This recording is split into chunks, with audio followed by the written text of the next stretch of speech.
मी Valmik Karad Kaij police स्टेशनला खोटी खंडणीची फिर्याद दाखल झालेली आहे। मला अटकपूर्वचा अधिकार असताना मी CID ऑफिस पुणे पाषाण रोड इथं सिलेंडर होत आहे। संतोष भैया देशमुखांचे जे कोणी मारेकरी असतील त्यांना अटक करावी व त्यांना फाशीची शिक्षा द्यावी। राजकीय दोषापोटी माझं नाव त्याच्याशी जोडलं जात आहे। पोलीस तपासात जे निष्कर्ष निघाले, मी जर दोषी दिसलो तर न्यायदेवतांनी मला जे शिक्षा देईल ती मी भोगायला तयार आहे। मी वाल्मिक कराड केज पोलीस स्टेशनला खोटी खंडणीची फिर्याद दाखल झालेली आहे। मला अटकपूर्वचा अधिकार असताना मी CID ऑफिस पुणे पाषाण रोड इथं सिलेंडर होत आहे।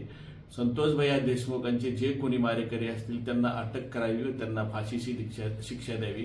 राजकीय दोषापोटी माझं नाव त्याच्याशी जोडलं जात आहे।